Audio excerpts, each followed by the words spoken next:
सिंदूर तले प्रेम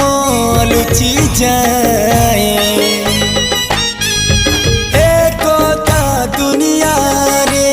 नुआनु है तो नुआ संसार तोते अभिनंदन तो चल बाटरे झर फूल चंदन तो चल बाटरे झर फूल चंदन समयर चक्का भौरी घुरे घुरे फुले कांदनालो चढ़ीबु तू फूल सवारी धीरे धीरे फुले कांदनालो बाहादर सुख परा